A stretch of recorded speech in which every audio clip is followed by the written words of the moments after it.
Վահագն Ալեքսանյան։ Շնորհակալություն, իմը հարց չի, կամ հարցա, բայց ռետորական, էլի, ձեզ չկա ձեր հետ կապ չունեցող, պարոն Մեսրոպյան։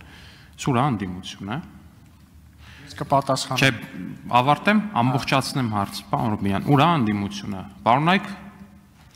հենց պարոնայք անդիմադիրներ, հեսա ելույթների փուլն է ու ձեզ բան կա ասելու, եկեք դահլիճ, հետո չասեք մենք դահլիճում չէինք, եթե իհարկե արդեն չեք հասցրել այնց փախնեք, որ իզնութոզներդ ուղակի չերևա, հասկանում եմ ձեր քաղաքական ու ոչ միայն քաղաքական տղամարդկային կարիերայի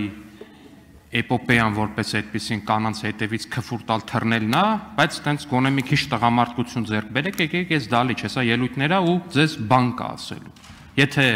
տենց հայհոյող ու բան տղամարդ եք, այդ կանանց թիկունքից վերջապես դուրս եկեք, եկեք այս դահլիճ լսեք։ Ուղղակի լսեք, ձեզ բան կա ասելու ելույթների ժամանակ։ Շնորհակալություն, մեծարգո փոխնախագահ, հարգելի գործընկերներ, ես միամտաբար հույս էի տածում, որ ժամանակին ինքն իրեն երկրի միակ տղամարդը հայտարարած Ռոբիկի փոքրիկ որդին ամեն դեպքում կփորձի փոքրինչ տղամարդ լինել ու իր ասածներին տեր կանգնելու համար գալ ու այստեղ լսել, գոնե լսել, թե ինչ են այստեղից իրեն ասում դահլիճում իր ասածներին ի պատասխան։ Բնականաբար միամտությունս հասավ իր վախճանին ու ակնհայտա, որ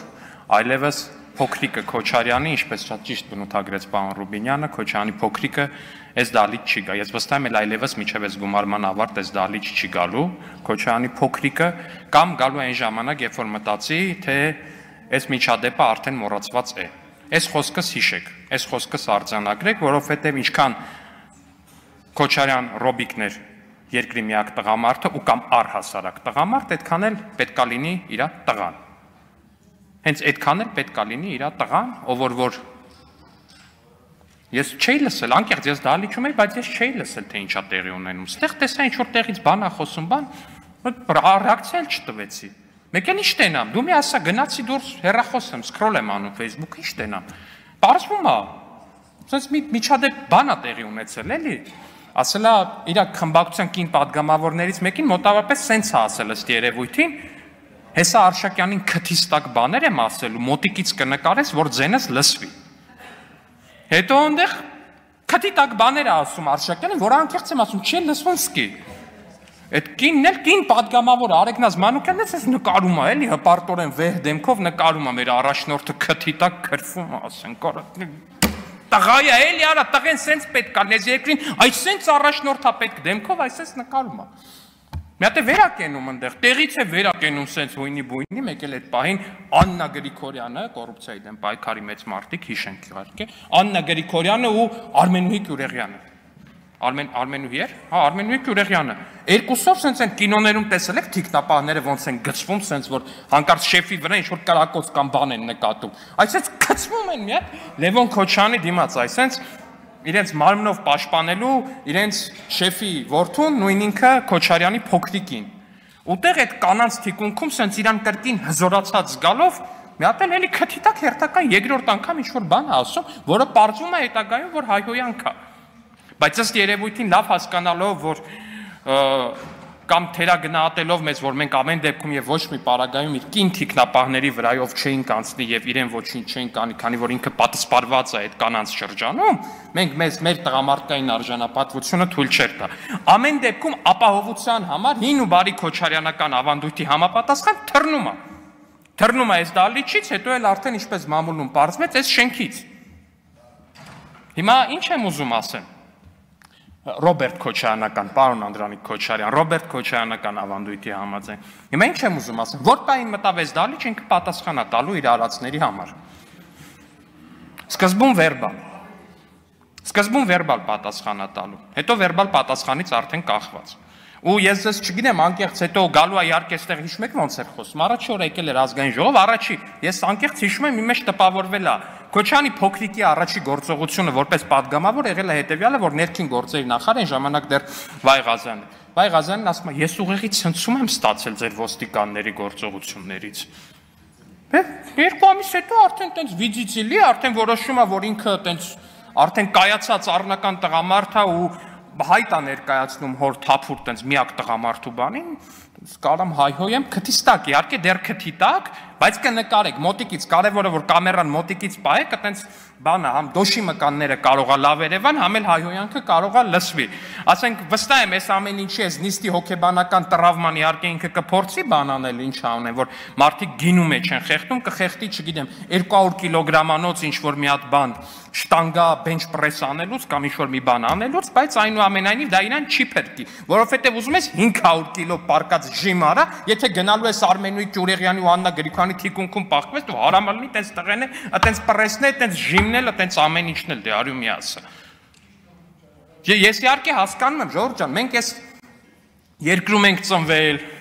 մենք այս քաղաքում ապրել ենք, մենք այս քաղաքում դպրոց ենք գնացել, մենք այս քաղաքում համալսարան ենք գնացել։ Մենք բոլորս գիտենք այն բոլոր պատմությունները, թե ոնց օրինակ Քոչարյանի փոքրիկը լուծել իր հարցերը տղայական մակարդակում։ Օրինակ մենք երբ որ, չգիտեմ, տղա ենք, տղամարդ ենք, մենք երբ որ ինչ-որ աղջկա կամ կնոջ հետ կապված հարց ենք ունեցել կամ բան ենք ունեցել այլ տղայի կամ այլ տղամարդու հետ, մենք դա լուծել ենք ինքնուրույն շատ դեպքերում եղել է բռունցքներով ենք լուծել, եղել է այդ բռունցքներով լուծելու ընթացքում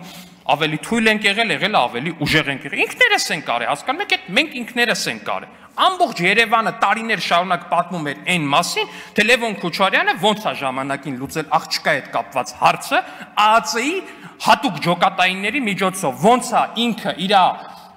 հավանած կնոջ, որի անունը ոչ տալիս են, ոչ էլ ինքը կապ չունի այս թեմայի հետ։ Ոնց է ուրիշ տղայի հետ իր այդ թեմայով հարցը լուծել, որ ԱԱՑ-ի ալֆային ուղարկել է, գնան մեկի գլուխը ջարդեն։ Հիմա եկել է այստեղ տղամարդ է ձևանում։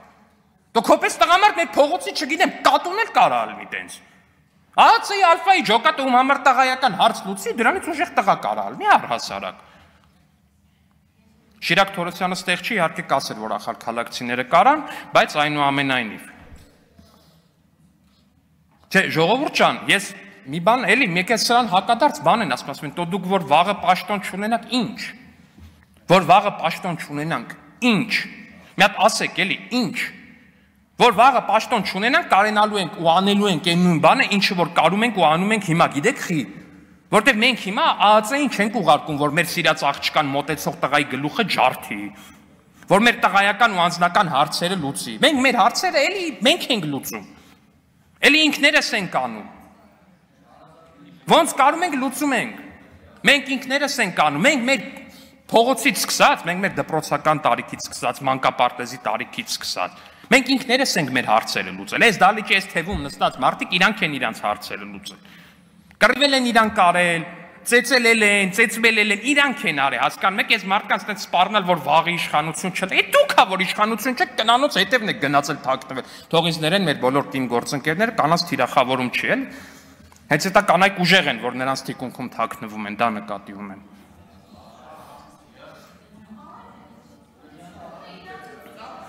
Չէ, ժողովուրդ ջան, ասում եմ վաղը պաշտոն չէ, հիմա դուք պաշտոն չունեք, մի հատ էլ ցույց տվեք, էլի այդ օրինակը, թե ոնց պետք է լինի պաշտոն չունեցողը ըզես, որ ձեր սրտով լինի։ Ասենք ինչ է, վաղը որ պաշտոն չունենամ, գնալու եմ Մարիա Կարապետյանի ու Թագուհի Թովմասյանի հետևում թաքնված։ Դուք հիմա սկի պաշտոն ունեք էլ։ Հա, Թովմասյանի չէ, Ղազարյանի, կներեք Տիկին Ղազարյան։ Այսինքն, էտա ձեր ակնարկած, ախր դուք հիմա պաշտոն ունեք արդեն տենց եք անում, հասկանում եք, ընդդիմադիր պատգամավորի պաշտոնը էլի մեծ պաշտոն է, պատգամավորի պաշտոն է։ Բա որ էդ էլ չունենայիք ինչ էիք անելու։ Ու հիմա ինչքան եք սենց փախած մնալու, ես ուզում եմ հասկանալ։ Ինչքան եք սենց փախած մնալու, ինչքան է տևելու այս փախուստը ազգային ժողովի դահլիճից։ Վերջը մի օր հետ եք չէ գալու։ Վերջը մի օր բան եք անելու, վերջապես հասկանալու եք այն միտքը, որ ձեր բախտը տենց է դասավորվել, որ դուք ծնվել եք կոնկրետ քրոմոսոմներով ու դա իրանից ենթադրում է, որ դուք տղամարդ եք։ Ու այդ տղամարդ լինելը իրանից ենթադրում է հասարակարգում ձևավորված որոշակի պատասխանատվություն որոշակի արարքների համար։ Կին լինելն էլ ենթադրում է ուրիշ տեսակի պատասխանատվություն էլի ուրիշ արարքների համար, որտեղ հասարակարգը ձևավորված է այտենց։ Հիմա ինչ, այսքան ինչ, ես ճիշտ եմ հասկանում, որ միջև չգիտեմ ժամանակների ավարտը Աննա Գրիգորյանը ու Արմենուի Ճուրեղյանը պարբերաբար սենց շրջան կազմած իրանց թիկունքով փորձելու են պաշտպանել Քոչարյանի փոքրիկին։ Ու արդյոք դա փրկելու է Քոչարյանի փոքրիկին, որտեղ այստեղ խնդիրը ֆիզիկական չէ, Ժողովուրդ ջան, այստեղ խնդիրը հոգեբանական է։ Այստեղ խնդիրը խիստ հոգեբանական է։ Այդ հոգեբանական խնդիրը հետևյալն է, մարդը ծնվել է տղա, մարդը ապրել է այսքան տարի, բայց հələ տղամարդ չի դառել։ Հələ տղամարդ չի դառել։ Չգիտեմ կդառնա թե չէ, բայց անկեղծ այստեղ խնդիր կա։ Հոգեբանական է այդ խնդիրը։ Ուստեղ չգիտեմ, հիմա մեր բարոյախերատական ելույթները կամ դրանց այլ դրսևորումները արդյոք բավականաչափ օգտակար կլինեն այդ խնդիրը շտկելու առումով, թե չէ, բայց ես վստահ եմ, որ մենք պետքա ջանք չխնայենք այս ուղղությամբ, որտեվ ես վստահ եմ, որ Քոչարյանի փոքրիկը պետքա վերջի վերջո սովորի կյանքի կարևորագույն դաս։ Սեփական արածների համար գալիս է պատասխանատվության ժամանակը։ Քոչարյանի փոքրիկ արի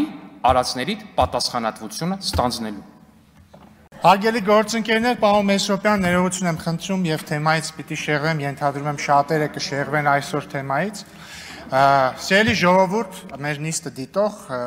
ես ենթադրում եմ, որ դուք հավանաբար հոգնել եք ազգային ժողովի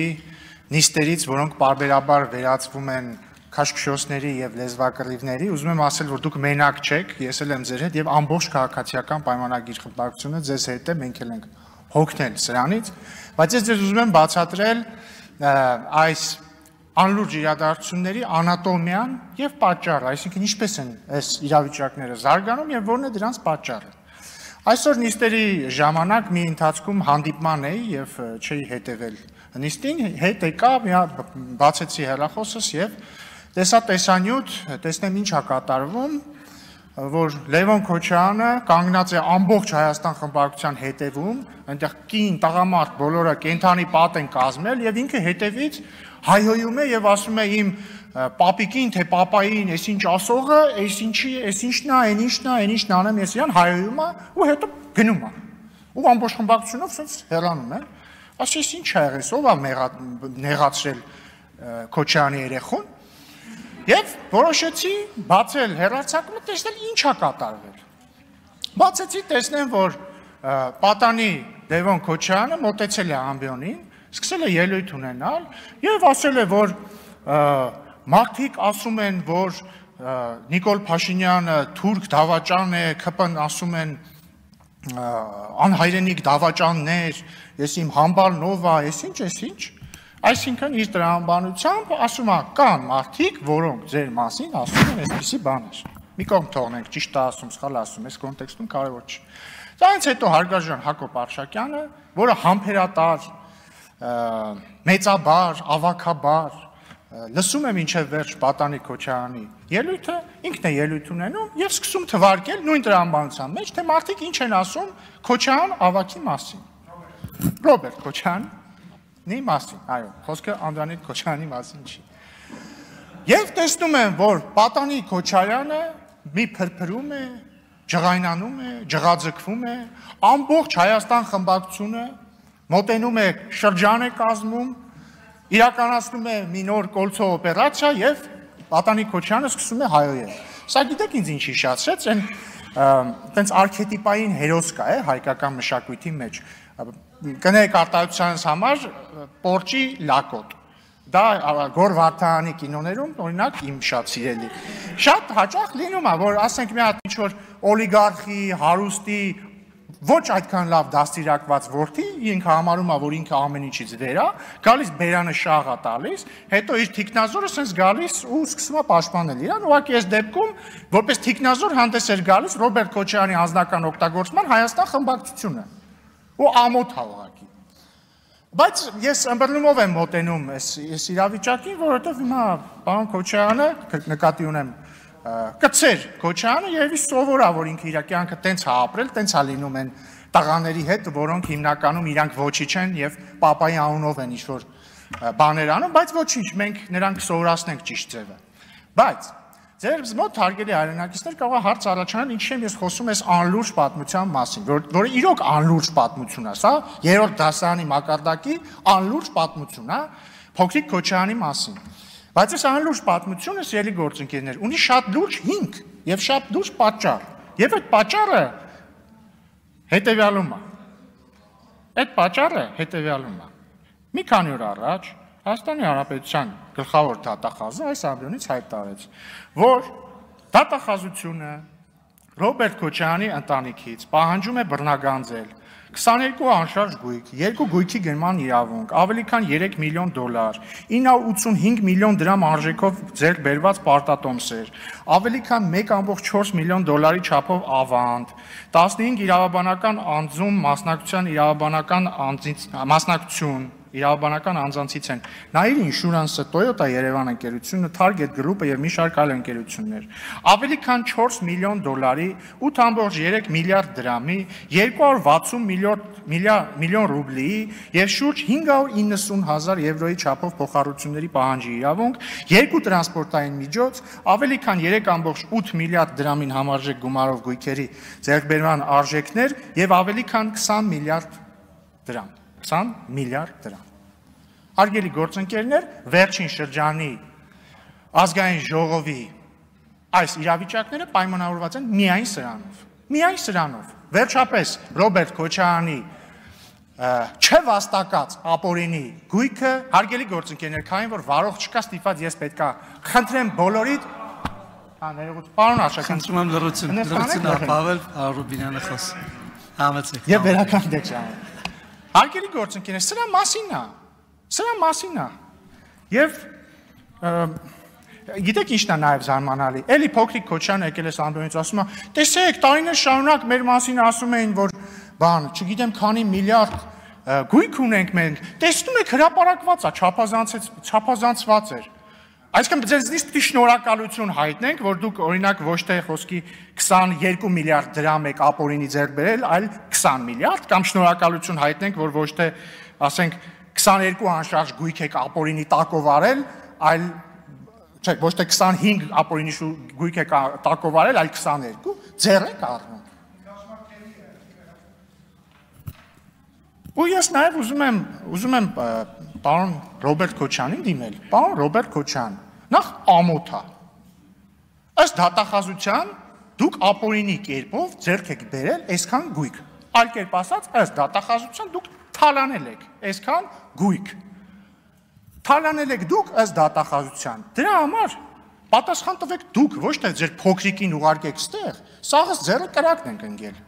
Մենք մի կերպ մեզ զսպում ենք, որ մի հատ դաստիարակչական ապտակ դրան չհասցնենք, ձեր խմբակցությունն էլ բանի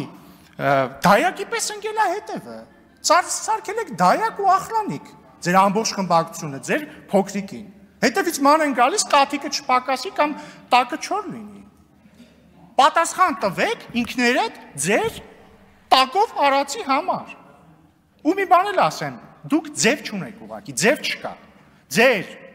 Ձեր բերած ապօրինի գույքը մուծվելու եք բյուջետ, ձև չունեք, ոչ մի ձև չունեք։ Ուզում եք ձեր փոքրիկին օրական 16 անգամ ուղարկեք ստեղ, թող ամբաղ-զամբաղ ելույթներ ունենա։ Ուզում եք ձեր խմբակցությանը հրահանգեք, որ այդ ընթացքում իրան շրջանաձև պաշտպանություն կազմակերպեն իրան։ Ուզում եք հրահանգեք ամբողջ խմբակցությանը, թող գան ստեղ հերթով ելույթներ ունենան, մեզ վիրավորեն, ինչ ուզում եք արեք, դուք այդ ապօրինի ձեռք բերած գույքը տալու եք պետությանը։ Այդ ապօրինի գումարները դուք մուծվելու եք Հայաստանի Հանրապետության պետական բյուջետ։ Հա մի հատ է բան ասեմ։ Էլի փոքրիկ Քոչարյանը այս ամբողջից ասում է, հիմա համբալնով է, ասեմ համբալնով է։ Ըստ իս համբալը հետևյալ մարդն է։ Համբալը այն մարդն է, ով ապօրինի կերպով ձեռք է բերել 22 անշարժ գույք, 2 գույքին գնման իրավունք, ավելի քան $3 միլիոն, 985 միլիոն դրամ արժեքով ձեռք բերված պարտատոմսեր, ավելի քան $1.4 միլիոն չափով ավանդ, 15 իրավաբանական անձում մասնակցություն եւ մի շարք ավելի քան $4 միլիոն, 8.3 միլիարդ դրամի, 260 միլիոն ռուբլի եւ շուրջ 590,000 եվրոյի չափով փոխառությունների պահանջի իրավունք, 2 տրանսպորտային միջոց, ավելի քան 3.8 միլիարդ դրամին համարժեք գումարով գույքերի ձեռքբերման արժեքներ եւ ավելի քան 20 միլիարդ դրամ։ Հիմնականում տես մարդիկ են համբալները լինում։ Ոչ միայն տես մարդիկ, բայց հիմնականում տես մարդիկ։ Շնորհակալություն։ Շնորհակալություն։ Ավելի արդյունավետ կլներ խոսել էներգետիկայից, ջրամատակարարումից եւ գազամատակարարումից, բայց քանի որ Հայաստան խմբակցությունը ծառայում է որպես պոլիշոր Լևոն Քոչարյանին եւ Ռոբերտ Քոչարյանի համար, պետք է անդրադառնանք Լևոն Քոչարյանին։ թե չէ այդքան չարժեր ինքը, որ իրան անդրադառնայինք։ Ինչ է ասում Լևոն Քոչարյանը, ասում է թղթով, սա ճիշտ է։ Իդեպ պարոն Ռուբինյան, մենակ դատախազությունը չի ասում, որ այդ ապօրինի գույքը ապօրինի է, այլ ասում է ամբողջ հայ ժողովուրդը։ Օրինակ ամբողջ հայ ժողովուրդը հիշում է 2000-ականներին ոչ չէին թողում ներկրել բջջային հեռախոսներ, որտեղ դա Սեյցրակ Քոչարյանի մենաշնորհն էր, եւ ծանոթ էին գտնում, որ Սեյցրակ Քոչարյանը զանգեր ոնց որ թե Արմեն Ավետիսյանին, պարոն Բագրատյան, ու ասել խնդրում եմ, ես մի 500 հատ հեռախոսը թողեք ես մյուս ֆիրմաներն ներմուծի։ Բոլորը շատ լավ հիշում են, որ օրինակ Toyota-ի բացվելուց հետո բոլոր պետական պաշտոնյաները սկսեցին Toyota քշել, դժբախտաբար մինչև հիմա էլ քշում են, կամ բարեբախտաբար պարզվում է այդքան է վատ ավտոներ չեն, բայց այն վաղ պարտադրանքով էր։ Բոլորը շատ լավ հիշում են բիզնեսների խլելը, օրինակ Royal Armenia-ի հայտնի դեպքը,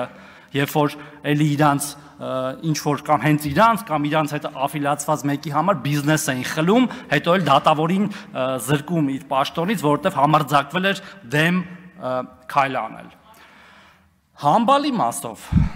ոչ միայն ապօրինի գույք ունեցողն է համբալ, այլ այն երկրի ղեկավարը, որ օրինակ 2 կոպեքի համար գույք է տալիս պարտքի դիմաց, խոսում էր ինչ որ պարադներում դիրքի մասին Նիկոլ Փաշինյանի, կամ համբալ չի արդյոք այն երկրի նախագահը, որ գազամուղի տրամագիծա փոքրացնում ինչ որ մի հատ երկրի շահի համար, որ մենք այսօր այլընտրանք չունենանք, կամ էլ օրինակ բան, կեղծ փաստաթղթով ընտրություն կեղծելով նախագահ է դառնում, ով է այդ նախագահը, եթե ոչ համբալ։ Ստեղ էլ դեմքին կասեի, դեպ ու երկրորդ դեմքով, ոչ թե երրորդ դեմքով, բայց ստեղ չի։ Ի տարբերություն այդ ասածների, հիմա ինչ է տեղի ունենում, մենք այո նաև այդ պողպատի մանդատով լիքը հարց ենք լուծում։ Բաժնե Տոմսեն ենք հետ բերում այդ ռազմավարական օբյեկտների կոպեկներով սեփականաշնորհած, ԶՊՄԿ, Վիվասել, Ամուրսար, նոր բացվածների նույնիսկ։ Ինչպես նաև ինքնիշխանություն ենք բարձրացնում մեր սահմանային կետերից օտար սահմանապահներին ուղարկելով իրենց հիմնական ծառայության վայրեր, փոխարինելով նրանց մեր սահմանապահներով։ Փոքրիկ Քոչարյանը խոսում է նաև ինչ-որ մարդկանց շպրտելու մասին։ Երևի խափնվել է իր տիկտոկյան գանտել բարձրացնելուն, որ մի երկու հատ գանտել է կարում բարձրացնի, գիտի թե կարա մարդ շպրտի։ Վախենամ մի օր այդ գանտելը գլխին ընկնի, այնքան ծանր գանտել բարձրացնի։ Զգուշ եղեք, պարոն Քոչարյան։ Եվ վերջում, ես շատ չեմ ուզում խոսալ։ Ոմանք թուրք անվանելը դիտարկում են որպես հայոյանք, ես ճիշտ եմ հասկանում, եւ դրան հայոյանքով են պատասխանում, եւ երբ որ մեզ ասում են թուրք, իրանք նկատի ունեն հայոյանք, որ մեզ ասում են թուրք, դա հայոյանք են ընկալում։ Ես էլ դες պաշտոնապես հայտարարում եմ, շատ պաշտոնապես բոլոր նախկին ասածներին եւ բոլոր վաղը մեզ թուրք որպես հայոյանք ասողներին։ Ուրեմն ով մեզ, ինձ, իմ թիմակիցներին կամ որևէ այլ մարդու ասի թուրք որպես հայոյանք, դրա մերն էլ, հերն էլ, լավն էլ, ընտանիքն էլ։ Հարգելի գործընկերներ, մի տեսակ հերթական անգամ նորից այս խոսակցությունը վերածվում է ընդդիմության օղորմաթասի եւ դա այդքան էլ հաճելի բան չէ, որքան էլ որ կարող են ոմանք մտածել, թե պիտի որ հաճելի լինի եւ ինչպես որ Սերժ Սարգսյանը եւ Ռոբերտ Քոչարյանը բոլոր հնարավոր առիթներով թողել են հայ ժողովրդին, Հայաստանի Հանրապետության քաղաքացիներին, փախել են Հայաստանի Հանրապետության քաղաքացիների առջև ունեցած պատասխանատվությունից, այսօր ահա նորից Ռոբերտ Քոչարյանը եւ Սերժ Սարգսյանը իդեմս իրենց խորհրդարանական խմբակցության նորից թողեցին եւ փախան պատասխանատվությունից, փախան քաղաքացիների առջև ստանձնած պատասխանատվությունից, որովհետև ավելի քան 300,000 մարդ իրենց քվե է տվել եւ ուղարկել է այստեղ ոչ թե պարազիտանալու Հայաստանի Հանրապետության հարկատուների հաշվին, այլ գալու եւ այստեղ խոսելու, այստեղ ոչ միայն կտրիչ ելույթներ ունենալու, այլ նաև կարողանալու լսել այն ելույթները, որոնք հնչելու են ի պատասխան դրա։ 2021 թվականի խորհրդարանական ընտրությունների ժամանակ Հայաստան դաշինքի նախընտրական ցուցակում Քոչարյանների կոնցենտրացիան բավական մեծ էր։ Եվ երբ որ տեղի ունեցավ ընտրությունները, նախ խիզախ Հայր Քոչարյանը, որը միշտ իրեն դիրքավորել էր որպես ուժեղ ղեկավար, բոլորը սպասում էինք, որ պիտի գա այստեղ, պիտի այստեղ նստի, պիտի առաջնորդի իր քաղաքական թիմը, պիտի գա ելույթ ունենա, պիտի գա եւ այդ ելույթները նաեւ պատասխան ելույթներ լսի։ Այսօր մենք Կրտսեր Քոչարյանի պահվածքը տեսնելով հասկացանք, որ եթե հանկարծ Ավագ Քոչարյանը լիներ այստեղ, նույն բանն էր կատարվելու, ժողովուրդ։ Եվ ուղղակի դրա համար չի եկել, որովհետև ուրիշ որևէ բան, ուրիշ որևէ բացատրություն չկա, որովհետև ի վերջո տղամարդկությունը, այո, իրենց պատկերացրած տղամարդկությունը ոչ միայն խրոխտ բաներ ասելն է, այլ շատ հաճախ ավելի դժվար խրոխտ բաներ լսելն է, որը իրենք որևէ կերպ չեն կարողանում անել, եւ ինձ համար հոգեբանորեն շատ դժվար է ասել բան, եւ շատ բան ունեմ ասելու, որը հիմա ուղղակի չեմ կարողանում ասել, որովհետեւ չեմ կարող նայել նրանց աչքերին, որովհետեւ իսկապես դա մի տեսակ արդեն շատ է նմանվում գնացածների հետևից կամ լավը կամ ոչինչ տրամաբանությանը, բայց ես հույս ունեմ, որ մի օր իրենք այստեղ կլինեն եւ դրա մասին առիթ կլինի խոսելու։ Ասում է, մեր հարստությունը ինչը որ ունենք, ամբողջը բան է, հիմնավորված է, փաստաթղթերով հիմնավորված է, հա փաստաթղթերով դոլարային միլիոնատեր են փաստաթղթերով, չնայած իրականում ոնց որ թե հարյուրավոր մուլտիմիլիոնատեր են։ Եվ ասում է դա փաստաթղթերով հիմնավորված է, այդ ոնց ախր էլի։ Որ ձեր երկուսի Զույգ Քոչարյանի համախառն ներքին ապուշությունը հնան ինտելեկտուալ գումարենք իրար։ Դուք սկի չեք կարա դրամային միլիոնատեր լինեք, ժողովուրդ, դուք նույնիսկ երբ որ ձեններդ կտրած է լինում, էլի տառասխալ եք անում։ Նույնիսկ երբ որ ուղղակի սուս եք մնում։ Դուք նույնիսկ քնած ժամանակ եք տառասխալ անում։ Դուք ո՞ս կարաք ասենք գաք ես երկրում պատերազմից հետո այդ իրավիճակում դառնաք դոլարային միլիոնատեր, մի հատ էլ գաք այստեղ եւ ասեք, որ բան փաստաթղթերով ամեն ինչ հիմնավորված է։ Եվ իրականությունը ո՞րն է այս վերջին մի քանի օրերի խորհրդարանական քննարկումների հիմնարար պատճառը հետևյալն է, որ ապօրինի գույքի բռնագանձման թափանիվը անշրջելիորեն առաջ է գնում, որ այս մարդիկ չեն կարողանալու անկաշկանդ որոճալ իրենց թալանածը, թույլ չենք տալու անկաշկանդ որոճալ ձեր թալանածը, ձեր երազանքը չի իրականանալու, եւ հենց դրա համար կորցնելով նաեւ վերջին հույսը սահմանադրական դատարանում, տեսնելով, որ արդեն դատարաններ են մտնում կոնկրետ հայցադիմումներ, հասկանալով, որ գնացքը արդեն գնում այս մարդիկ իրենց քարոզչական եւ ոչ միայն քարոզչական մարտա գլխիկներին ուղարկում են այստեղ ակտիվանալու եւ վերջին մարտը մղելու համար։ Բայց ես նորից եմ ասում, որ այս process-ը անդառնալի է։ Այս process-ը շարունակվելու է եւ ժողովրդից թալանածը ամբողջությամբ վերադառնալու է։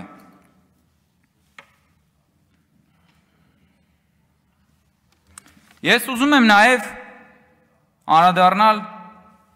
այն հարցին, որովհետև պիտի ոչ միայն այսօրվա իրենց վերջին ելույթին անդրադառնամ, դրանից առաջ այլ ելույթներ են եղել։ Ու այս քննարկման ժամանակ ես միևնույնն է չեմ շարունակում զարմանալ ընդդիմության ագրեսիվ արշավը կրթության նկատմամբ եւ կրթական ընդհանրապես քաղաքականության նկատմամբ եւ այդ քաղաքակրթական կոդը իրենց մեջ որ կա կրթությունից դիվահարվելու շատ իրականում եւ տարօրինակ է եւ տարօրինակ չի։ Եվ ես ուզում եմ ձեզ ասել, որ դուք տարբեր անգամ նեղվում եք, նեղսրտում եք տարբեր բառերից, արտահայտություններից եւ այլն, որ ձեզ մասին ասում ենք։ Ես ուզում եմ այսօր մի հատ ուրիշ բանը ձեզ ասել, որ դուք իրականում դուք համբակ եք։ Համբակ։ Չշփոթել մյուս բառի հետ։ Հայերենում գոյություն ունի այդպիսի բառ, կոչվում է համբակ, նշանակում է տգետ, հիմար, տխմար, համբակամիտ, տկարամիտ։ Այս ամեն ինչը ձեր մասին է, ժողովուրդ։ Համ դուք այսօր քանի որ այն մյուս բառը քննարկվեց ավելի շատ, ընդհանրապես մեկ տառի տարբերությամբ։ Ես ուզում եմ ասեմ, որ չէ կա մի շատ ավելի դիպուկ բառ է, որը ձեզ բնորոշում է։ Դուք համբակ եք, որովհետև միայն համբակը կարող է գալ եւ անընդհատ թիրախավորել կրթությունը։ Ո՞ց կարելի է այդպես բան անել ուղակի, ես չեմ հասկանում։ Բանը ասում է, Արթուր Խաչատրյանն ասում է, պարոն Կոնջորյանը, որ մեզ ասում է բան, քաղաքական հայդուկ բան, նեղվել է այդ հայդուկից։ Ես բացատրել եմ, ես հիմնավորել եմ, թե խի եմ ձեզ ասում հայդուկ։ Եվ նորից կարող եմ ասել։ Հայդուկ ձեզ ասում են, որովհետև աշխարհի վերաբերյալ ձեր ընկալումները եւ հանրության այդ ընկալումները պարտադրելու տրամաբանությամբ դուք մնացել եք 19-րդ դարին։ Հայդուկների տրամաբանության մեջ դուք ես աշխարհը կամ չեք հասկանում, կամ հասկանալով այս ժողովրդին ուզում եք տանեք հերթական անգամ դնել զոհասեղանի վրա։ Լսեք, աշխարհում այսօր 8 միլիարդ մարդ կա։ Եվ ընդամենը 200 պետություն։ Մենք այդ 200 պետությունից մեկն ենք։ Լինելով ընդամենը, եթե հավատանք թվերին, 10 միլիոն ամբողջ աշխարհում։ Այսինքն մենք բնակչության թվով այդ 8 միլիարդի 1.100 քանի հազարերորդականն ենք, բայց իրականում մենք այդ 200-ից մեկն ենք։ Դուք հասկանում եք? Եվ դուք մտածում եք, որ աշխարհը, ժամանակակից աշխարհը պիտի թույլ տա մեզ այդ 8 միլիարդի մեջ ընդամենը 10 միլիոնից ունենալ միանգամից 2 պետություն այդ 200-ի մեջ։ Լավ, բա սա չհասկանալը քաղաքական հայդուկություն չի։ Բա համբակություն չի սա չհասկանալը։ Բա դուք չեք հասկանում, որ սա աշխարհը թույլ չի տալու ոչ մի դեպքում։ Աստծուց կրակ եք ուզում։ Բա 600 տարի չունենալ պետություն, այդ ընթացքում ջարդվել, այդ ընթացքում ցեղասպանվել, հետո գալ եւ ի վերջո ունենալ պետություն, ու միանգամից մի հատ բարձր նշաձող սահմանել, որ միանգամից 2 պետություն ունենալ 200-ի մեջ։ Բա դա քաղաքական հայդուկություն չի։ Բա դա համբակություն չի։ Բա ուրիշ ոնց կարելի է սա մեկնաբանել, որից դուք այսքան նեղվում եք։ Ես ուղղակի Ռոբերտ Քոչանին ինչ էլ ասենք, քիչ է ժողովուրդ, քաղաքականապես նկատի ունեմ։ Որտեղ Ռոբերտ Քոչյանը այն մարդն է, որ նախ հայտարարել է, որ Հայաստանը տեսնում է միութենական պետությունում, հետո հայտարարել է, որ Հայաստանն է սկսել պատերազմը։ Որևէ պետության ղեկավար նախկին պատմության մեջ դժվար է գտնել, որ սեփական պետության դեմ սենց ցուցմունք տա, որ պատրաստ լինի աճուրդի հանել սեփական պետության ինքնիշխանությունը ժողովրդին։ Եվ հետո հիմա գալիս են այդ մարդկանց ներկայացուցիչները ու ստեղ նենց ինքնաբավ հրճվանքով բաներ են խոսում, որ մտածում ես լավ, այս մարդիկ ընդհանրապես իրականության զգացում ունեն, թե չունեն։ Ես նորից եմ ասում, եւ մենք դեռ շատ անգամներ ենք խոսելու այս մասին, ապօրինի գույքի բռնագանձման process-ը անդառնալիորեն առաջ է գնալու։ Այս ընթացքում անընդհատ խոսակցություն լինելու է, եւ ես ուզում եմ էլի ասեմ, ժողովուրդ, այդ որ մեզ տարատեսակ քննադատությունները հերիք կա, ասում են հերիքա նախկիներից խոսակ, հերիքա նախկիներից խոսակ, հերիքա նախկիներից խոսակ։ Հնարավոր չի միաժամանակ ասել Թալանացը հետ բերեք եւ ասել հերիքա նախկիներից խոսակ, որովհետեւ Թալանացը նախկինների Թալանացն է, ժողովուրդ ջան։ Եվ այդ նախկինները այսօր հելել են իրանց վերջին կռվին, որ այդ Թալանացը պահեն։ Հետևաբար եթե մեզ ասում եք Թալանացը հետ բերեք, դադարեցրեք ասեք նախկիներից մի խոսացեք։ Որովհետեւ դա դրա անբաժան process-ն է։ Եվ այդ նախկիները ներկաներ են, որոնք այս աթոռներին գալիս եւ նստում են, եւ որոնք ունեն մանդատ, որովհետեւ Հայաստանի Հանրապետության 300,000 քաղաքացի իրենց այդ մանդատը տվել է, լավ է, վատ է, դա է։ Բայց բոլորը պատասխան են տալու եւ Հայաստանի Հանրապետությունում ժողովրդավարության գործընթացը լինելու է անշրջելի եւ բոլորի դիվահար նոպաները որևէ հետևանք ու նշանակություն չեն ունենալու։ Եվ ես հույս ունեմ, որ իսկապես ընդդիմությունը իր մեջ խիզախություն կգտնի ինչ որ պահի վերադառնալու խորհրդարան եւ ընդհանրապես ցույց տալու իրենք ինչ արժեն։ Սիրելի գործընկերներ, ես գիտեմ ձեր սրտերում ինչ կա, բայց նաեւ խնայեք մեր հերոստատիտողներին, որքան կարող եք, խնդրեմ։ Շնորհակալություն։ Շնորհակալություն, հարգելի գործընկերներ։ Ես իմ ելույթը ինչքան էլ զարմանալի է, պետք է սկսեմ քիչ առաջ Facebook-ում Նարեկ Գալստյան անունով օգտատիրոջ կողմից արված մի գրառմամբ Նարեկ Գալստյանը լրագրող է, ռուսական պետական պաշտոնական 10 գործակալության հայաստանյան թղթակիցն է, եթե չեմ սխալվում, որը արել է հետևյալ գրառումը Facebook-ում։ Մի ժամ առաջ։ Ես կրկին անկեղծորեն ցանկանում եմ, որ Հայաստանում քաղաքական փոփոխություններից հետո ԿՊԱ-կան մի քանի падգամավորներ, չունենալով ԱԱԾ, ՊՊՑ ու ոստիկանության մշտական պաշտպանությունը, շարունակեին մնալ նույնքան համարձակ ու խիզախ։ Ավելին, վստահ եմ, որ այդպես էլ մնալու են ու շարունակելու են իրենց պահել նույն ձևով հեգնում է, էլի։ Իրականում քողարկված սպառնում է։ Շատերը չեն հիշի Նարեկ Գալստյանին հին բարի ժամանակներից։ Ես հիշեցնեմ, որ Նարեկ Գալստյանը մի ժամանակ, երբ մենք երիտասարդ էինք, նոր էինք սկսում նոր էինք սկսում մեր քաղաքական պայքարը, ինքը սոցիալ-դեմոկրատական հնչակյան կուսակցության Տխրունի երիտասարդական միության նախագահն էր, 2007 թիվն էր, եւ ինքը թռուցիկներ էր բաժանում մեզ հետ, մենք բոլորով գործող իշխանությունների դեմ, հա, արդեն նախընտրական քարոզարշավներ, իրեն ծեծում են շատ դաժան կերպով, նկարագրենք, բացում ենք մեր սիրելի Ազատություն ռադիոկայանը, 2007 թիվ, նոյեմբերի 16, Սոցիալ-դեմոկրատական հնչակյան կուսակցության ատենապետ Լյուդմիլա Սարգսյանի համոզմամբ կուսակցության Սարգիս Տխրունի ուսանողական միության նախագահ Նարեկ Գալստյանին դաժան ծեծի ենթարկելու հրահանգը տրված է եղել իշխանական վերին օղակներից։ 3 առավոտյան Գալստյանին ծեծի են ենթարկել անհայտ անձինք, ինչի հետևանքով Գալստյանը տեղափոխվել էր Սուրբ Գրիգոր Լուսավորիչ բժշկական կենտրոնի վերակենդանացման բաժանմունք։ Սա Նարեկը թող հիշի մի հատ, էս պահը էլի, մի հատ հասկանանք, էլի ընդհանրապես այս ծուռ հայելիների թագավորություն ենք ընկել, թե ինչ։ Շարունակենք։ Ուրբաթ օրը լրագրողի հետ հանդիպմանը Լյուդմիլա Սարգսյանը ասաց նաև, որ կապ է տեսնում երեկվա բռնության եւ նոյեմբերի 13-ին Նարեկ Գալստյանի եւ ուսանողական միության եւս մեկ անդամի թռուցիկներ փակցնելու համար ոստիկանություն բերման ենթարկելու միջև։ Մի հատ էլ այնտեղ է միջադեպ եղել։ Սարգսյանը այսօր հայտարարեց, որ նոյեմբերի 13-ին Նարեկ Գալստյանին եւ Էդմոն Մակարյանին ոստիկանությունում ծեծի են ենթարկել ոստիկանության Երևանի վարչության պետն ու կենտրոնի ոստիկանապետը։ Ոստիկանություն էլ կար, ԱԾ էլ կար, ՊՊՑ էլ կար, ամեն ինչ կար, բայց ֆունկցիան այլ էր։ Ճակերտները բաց, ծեծի են ենթարկել, ստորացման են ենթարկել։ Հեղինակները եղել են ոստիկանության Երևանի վարչության պետ գեներալ-մայոր Ներսես Նազարյանը, սա մեջբերում է Լյուդմիլա Սարգսյանի խոսքից։ Նազարյանը, որը անձամբ ծեծել է տղաներին, եւ կենտրոնի ոստիկանապետ Մեհրաբյանը։ Ասաց Սարգսյանը շարունակելով, մենք չենք մտածում, որ պետք է հնչեցնել այս անունները, սակայն այսօր այդ մասին լռել ուղղակի հանցագործություն է։ Եթե գեներալ-մայորը կարող է իրեն թույլ տալ 19-20 տարեկան հայ երիտասարդի ծեծի ենթարկել եւ թռուցիկը անգամ փորձել բերանը մտցնել, պիտի ուտես ու բազմակետ։ Հա, ես էլ արդեն շփոթվեցի։ 19-ից 20 տարեկան հայ երիտասարդին ծեծի ենթարկել եւ թռուցիկը անգամ փորձել են բերանը մտցնել բութ, պիտի ուտես, բազմակետ, ճակերտները փակ։ Ազատություն ռադիոկայանի հաղորդմամբ։ Ես այս վերջին ծեծը Նարեկի նկատմամբ կիրառված կապում եմ նույն անմարդկանց անունների հետ, որոնք 2 օր հետո կատարեցին այդ հանցագործությունը, մտածելով, որ դրանով մեզ ահաբեկում են, նրանք այդ նույն ձևով փորձեցին երիտասարդությանը ահաբեկել, ասաց Լյուդմիլա Սարգսյանը։ Ես չեմ կարծում, որ դա կոնկրետ ոստիկանությունն է, հիմա ոստիկանությունը առանց վերևից ուղղորդվելու ոչ մի քայլ չի անում։ Դա կապում եմ անմիջական ամենավերևների հետ, այսինքն հրահանգով, քաղաքական։ Սրանի պատասխան կհիշեք Հյուսիսային պողոտայում շենք բացելու ժամանակ, հետո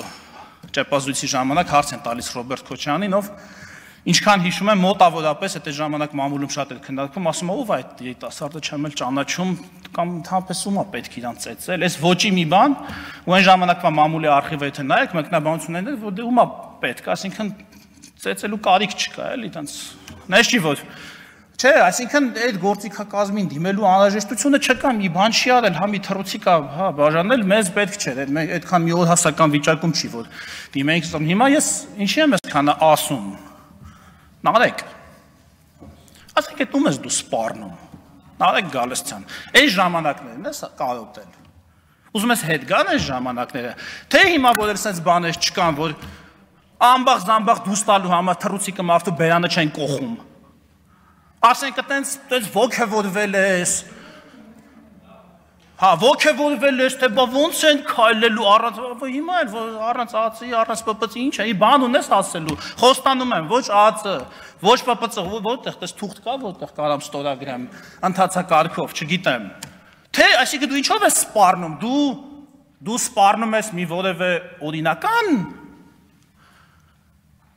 առերեսմամբ, թե որևէ անօրինական առերեսմամբ, եթե ինչ-որ օրինական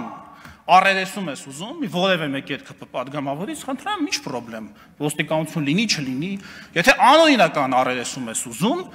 ապա հանկարծ նրանից է պատգամավոր չի, քաղաքացի է, երիտասարդական միության նախագահ ակտիվիստ, ի՞նչ կապ ունի, ոստիկանությունը պետք է իր տեղում լինի, անկախ նրանից թե ով է այդ մարդը։ Ասածը ինչ է։ Եվ ընդհանրապես այս ինչ նարատիվ է, էլի տարածվող։ Այս ինչ ոչ է, այս ինչ, ասենք, զազվելի, զզվելի ու հատկապես այն մարդկանց կողմից, ովքեր ախր սա տեսել են, ախր։ Ում բերանը թռուցիկ մտցնելու փորձ է եղել, ու հիմա կանգնում են, այսինքն ի՞նչն եք դուք, լավ, ինչները տա ավելացել, լավ։ Սենց հասկանամ էլ, ինչները տա ավելացել։ Էս եք ուզում, ասում եք հաջորդ իշխանություն, բայց եթե հաջորդ իշխանությունը թռուցիկ բերան մտցնող լինի, քո բերանն էլ կարա մտցնի այդ թռուցիկը։ Այս ինչ անպայման է ԿՊ-ի նախկին падգամավոր կամ ես, մարդ դիկտատորական ռեժիմ գա, բայց մամուլի ազատությունը, որ 34-րդ տեղն ենք ընկել, ով ինչ ուզում խոսում է, ով ոդից ուզում փող առնում, ոչ հաշվետվություն, ոչ բան։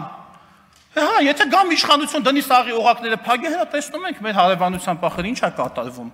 Էլ ծորակ չմնաց ոչ փագեն, առանց մի բանի, առանց վերին օղակների քաղաքական թույլտվության մի տառ անգամ չեն կարող գրել մեր հարևան շատ եւ ոչ հարևան շատ, ինչպես պարզվեց արդեն շատ երկրներում արդեն։ Լավ, ի՞նչ է ձեր ուզած, ես ուզում եմ հասկանամ, էլ ինչ եք ուզում։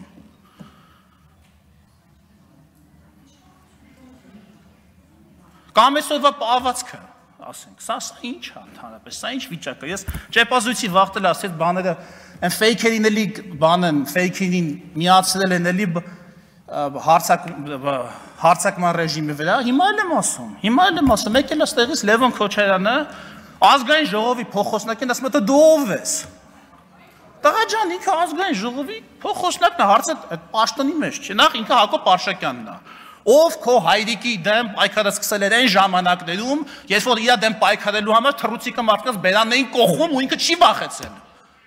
Այդ պայքարից ինքը չի վախեցել ծեծվելուց։ Այդ ժամանակներում Հակոբ Արշակյանը քո հոր դեմ քաղաքական պայքար է սկսել, այնքը այդ տղեն է։ Դու կարաս մի ռեժիմի պայմաններում, երբ որ ամբաղ զամբաղ դուս տալու համար թռուցիկը մարդու կամ ճիշտ խոսքեր են, մենակ ամբաղ զամբաղ չէ, այսինքն քաղաքականության մեջ կամ արդարացի ճիշտ Ինչպես ասողն է կարծում, չէ, բոլորն էլ կարծում են, որ օրինակ ճիշտ բաներ են ասում։ Ճիշտ խոսքի համար կամ քննադատական խոսքի համար դու կարաս մի դաս ռեժիմի դեմ պայքարես, որի ժամանակ թռուցիկը բերանն էին կողելու, ծեծելու էին, սատկացնելու էին, Արոն Լևիկ տանեին Գրիգոր Լուսավորիչի վերակենդանած։ Դու ռիսկ կանեիր այդ իշխանության, որ քեզ ցես պահեի։ Դու ռիսկ կանեիր։ Դու вообще կարայի ձեր այդ ֆեյքերը, որ հիմա մտել գրում են, դու ով ես։ Ես էլ եմ իրանցից մեկը, իմացաք, ովքեր որ հիմա գրել են, մտեք մի հատ նայեք սրա, տակ, բոլորիդ խմբային պատասխանում եմ։ Ես էլ եմ այդ մարդը,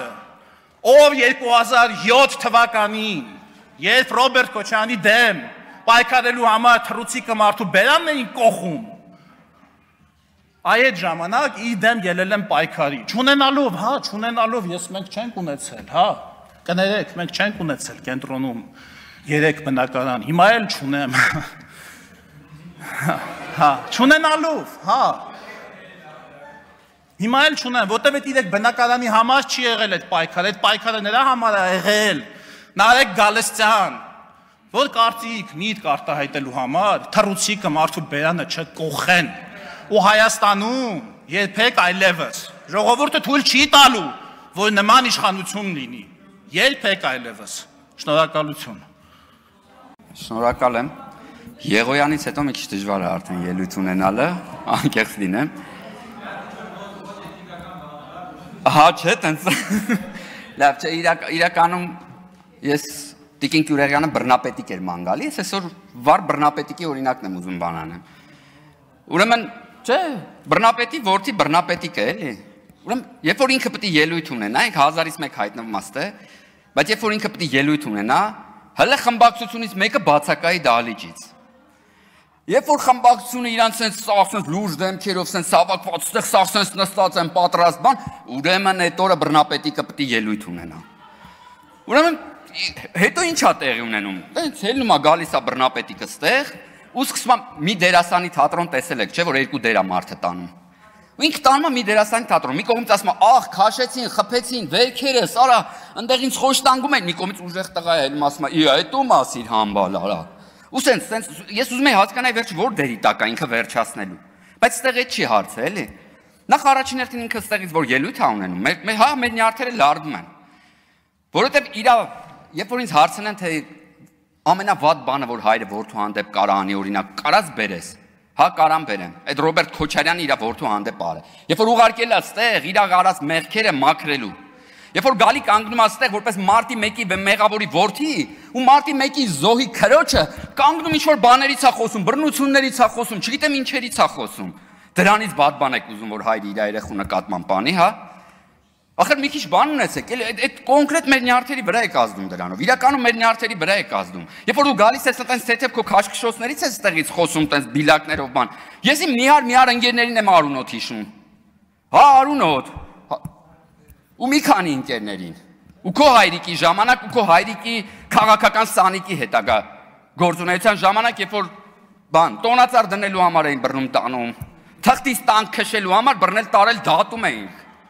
Թղթից տակ, ասենք մեր արտակն թղթից տանկը սարքել է, պրոսպեկտով իջե գնացել է ԱԱԾ-ի դեմը։ Որ տեսեք, հեղափոխության փորձ են կանխել։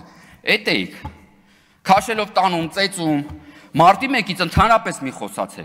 խոսացեք, մի քիչ ասենք բանում բարոյականություն ունեցեք, ժողովուրդ, ասենք չի կարելի։ Չի կարելի, էլի, ասենք, դե ոնց կարաս գաս խոսած դրանից։ Ոնց կարա հանցագործը գա կանգնի ստեղ ու իր զոհից խոսա։ Այդպես ոնց կարա լինի։ Ու խոսա ինչի համար, խոսա որ բան պահի, իրանց ունեցվածքը պահեն, խոսա նրա համար, որ հելնի հասնի ստեղ, ու ասի գիտեք 4 միլիարդ չի իմ ունեցվածքը, դրանից մի քիչ քիչ անենց որ ես սուրբ եմ էլի, բայց մյուս բանը ստեղ արձանագրվեց, ուրեմն ինչ են անում այս մարդիկ, քանի որ մենք թույլ չենք տալի այդքան իջնենք, որտեղ այդքան իջնել մի քիչ հնարավոր չի, չգիտեմ, կատնես բան, որ տենց արագ կարանաս կարճ ժամանակում իջնես այդ մակարդակի, եկավ ինչ հայտարարեց, ասում այս մարդուն ասում ենք Թուրք ու Դավաճան արդեն ընդունում է։ Այս ինչ է ուզում, այսինքն իրենք գալիս են ստեղ, սկսում են իրանց վատ պահել, դե մենք չենք իջնում այդ մակարդակի, դե մենք փորձում ենք ժողովրդավար լինել, բան, օպա, գնանք արձանագրենք, այս մեկը ընդունեց։ Այ որ ասում ենք, բան, կոռուպցիոներ, չի կարում ընդունի, բայց մենք տեսեք ինչ խելոք ընդունում ենք։ Հա, որովհետև դու բան անելու, ինչ են, հետադարձելու բան էլ չունեք։ Կամ այդ ինչ ձևանես բան էլի, հա, եկել էր ստեղ իբր հակադար բանը պատասխանը ստանալու տղայական։ Պատասխան ստացողը, հետո երբ որ եղավ այս ամեն ինչը, չէր փախկվի Հայաստան Դաշինքի ամենավերջում ու ունդեղից հայոյանքներ հոխորտար։ Կին падգամավորների նաև, բայց ես չեմ ուզում տենց սեռական խտրականություն դնեմ։ Չէ, ես մեկա չեմ դնելու, որովհետև կարծում եմ, որ կանայք այնքան պատասխանատու են, ինչքան էլ իրավունքներ ունեն, հենց որ այդտեղ տարբերություն չկա, բայց այդ օբշի sense բռնապետիկի այս սցենարը սպանում է, էլի ասեն, sense բոլորով գալի նստում են, ինքը գալիս աստեղ, հա ու ինչ տեղի ունեցավ մինչև այդ քաշքշուկը։ Ուրեմն ֆրացել եմ Հայաստան Դաշինքի падգամավորներին, ասեմ ժողովուրդ, հնչեցվել է ֆիզիկական սպառնալիք։ Պատասխանը 3 բավական չափ հասուն падգամավորների կողմից, հա, մի քիչ կար, հա, մի քիչ է սենց էլի, դե բա եթե խոսում ենք ֆիզիկականից խոսանք, բան, հետո երբ որ ելնում է հետևանք, հիմա տեսեք ինչ կանեն դրսում, բա հասեք, փրկեք, եկա, հիմա հաջորդ ելույթը իր էլի լինելու է, տարան բռնին, քերին, ցավացրին, ստեղս մի քիչ բան եղավ, ընդեղս, այդպես չի լինում։ Մի ցույց տվեք մեզնից այս ամբիոնից ով է հել է խոսացել այն ժամանակներում, որ չեք, դուք մենք հիշում եք մեզ ինչ էիք անում։ Այն ժամանակներում ձեր արածներից մեկը անձնական խնդրով հելել է ստեղից խոսացել, հա։ Չի խոսացել, թե այս ամբիոնը ձեր անձնական վերքերի մասին խոսալու համար չի։ Ֆիզիկական վերքերի էլի նկատի ունեմ։ Յամոթ է, կամ այնձև պահեք, կամ այնձև պահեք, բայց հա, դու տալիս ես պատասխանը քո հոր արարքների, բայց ոչ թե նրա համար, որ դու իր որդին ես, որովհետև ոչ մի որդի իր հոր համար պատասխանատու չի, այլ հայրդ քեզ չխղճալով կարգել է քեզ իր քաղաքական հանցագործությունների պատասխան տվող է այստեղ։ Շնորհակալություն, մեծ արգափոխոսնակ, հարգելի գործընկերներ, պարոն Ռուբինյանը քիչ առաջ ամբիոնից Քոչարյանի փոքրիկին ասում էր պորճի լակոտ,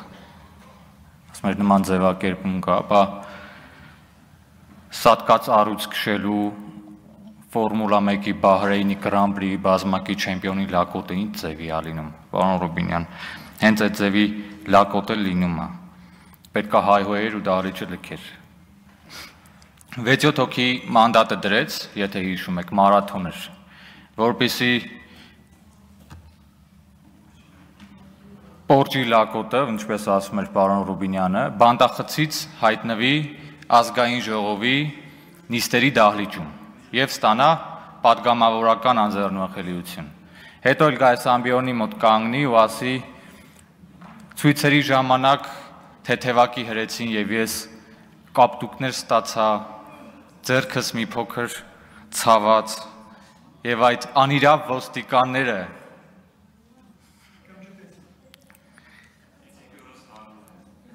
Ես հիշում եմ Լևոն Քոչարյանի հոր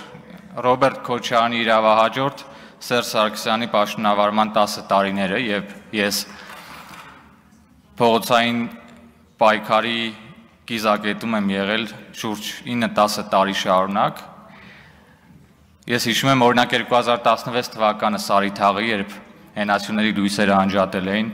ու անհասկանալի ինչ որ տեղահաբեր կուլ տված հաստավազեր Երիկաթի ձողով ջարդել էին ծնկից խնձորակու, մենք մտածում ենք ոնց այդ ջարդած ծնկներով Սարիթաղի արահետները հաղթահարենք մթության պայմաններում եւ պայթող լուսաձայնային նռնակների արկայության պայմաններում։ Ու հիմա ինչ որ մկանակնդեր գալիս են այս ամբիոնի մոտ կանգնում են ու ասում են թեթև կմճտեցին կապտուկներ ստացանք, ոստիկանությունը խիստ անիրավ էր։ Ես այն ժամանակ ջարդած ծնկով հիմա էլ ազգային ժողովի ամբիոնի մոտ կանգնած Լևոն Քոչարյան, քեզ ու հորդ ասում եմ, Հայաստանը ձեր երկիրը չի։ Հայաստանը իմ երկիրն է, Հայաստանը մեր երկիրն է։ Դուք մեր երկրի հետ կապ չունեք։ Այն ժամանակ ես ասում եի, որ հրաժարվում եմ լքել իմ տունը, հիմա էլ ասում եմ, դուք այս տանը հյուր եք, դուք Հայաստանի Հանրապետության հետ որևէ կապ չունեք ու չեք ունեցել։ Դուք ու ձեր իրավահաջորդ Սերժը 4 կատեգորիայի քաղցկեղ էիք, որ հայտնվեցիք մեր օրգանիզմում, մեր երկրում ու մեր երկիրը սկսեցիք ներսից ուտել, ներսից քայքայեցիք մեզ։ Եկել կոռուպցիայից են խոսում, ինքնիշխանությունից են խոսում, գույք պարտքի դիմացի մասին մի քանի օր առաջ էի խոսում, մանրամասն թվում էի, երբ 95 միլիոն դոլար պարտքի դիմաց Հայաստանը դարձրեցին Ռուսաստանի ճորտ։ Գազը, լույսը, երկաթգիծը, արտադրական հզորությունները, ամբողջը։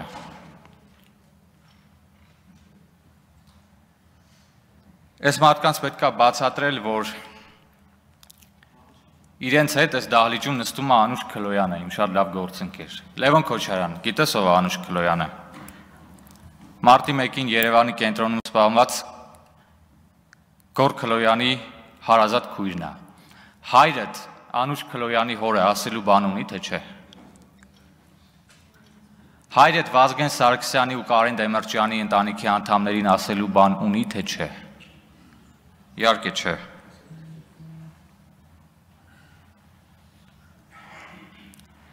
Քաղաքացիները անընդհատ դժգոհում են, ասում են այդ դահլիճում ինչ է կատարվում,